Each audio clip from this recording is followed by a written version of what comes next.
Je voudrais tout d'abord souhaiter la bienvenue et un agréable séjour à tous nos hôtes engagés dans le développement de notre cher continent. Le Sénégal s'honore d'accueillir, après le Maroc, cette importante institution destinée à combler, vous l'avez rappelé, l'insuffisance des ressources allouées au financement des infrastructures en Afrique. Je félicite chaleureusement le groupe de la Banque africaine de développement pour cette excellente initiative qui témoigne de son engagement pour une prospérité durable de l'Afrique. Monsieur le Président du groupe de la Banque africaine de développement, cher ami, cher Akin Adesina, vous avez choisi, dès votre installation, de concentrer l'action de notre banque sur le renforcement et l'amélioration des infrastructures qui constituent un des défis les plus importants auxquels nos pays sont confrontés. Votre vision, que nous soutenons fortement, devrait faciliter l'opérationnalisation d'Africa 50 et stimuler le processus de transformation structurelle de nos économies. Et l'Afrique vous est reconnaissante et vous soutient. L'initiative Africa 50 est ainsi un levier essentiel pour résorber notre déficit infrastructurel en vue d'accompagner la nouvelle dynamique de croissance de notre continent. Croissance du reste portée par ces énormes ressources naturelles et humaines. Il est donc impératif de promouvoir davantage l'investissement pour réaliser nos ambitions, portées en particulier par le programme de développement des infrastructures de l'Afrique, le PIDA. PIDA qui est un outil important de planification et de mise en œuvre du NEPAD.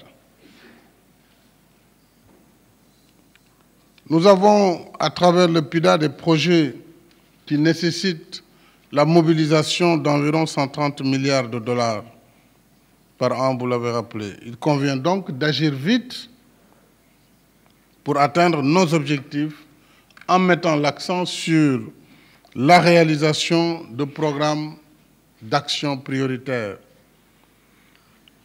notamment en ce qui concerne le PIDA, qui a identifié sur la période 2012-2020 quelques 51 projets autour du continent, projets et programmes pour un coût de 68 milliards de dollars, avec une concentration de 16 projets prioritaires présentés ici même à Dakar lors de la conférence internationale sur le financement du NEPAD, organisée en juin 2014.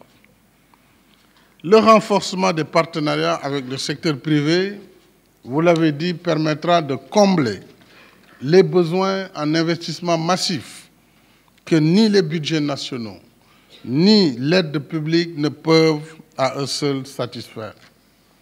L'exploitation de notre potentiel de ressources intérieures.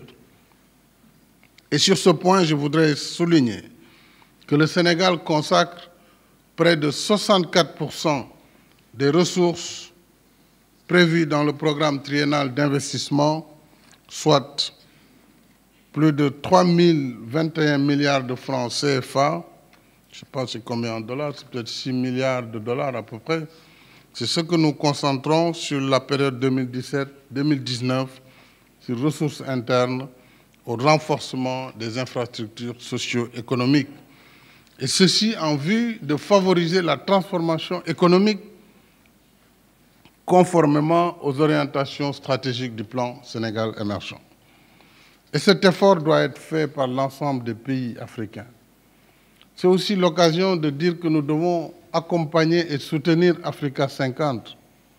C'est la raison pour laquelle je disais tout à l'heure à notre ami Alain que nous allons demander au ministre de l'Économie et des Finances de libérer la moitié du capital et non pas seulement le quart, la moitié,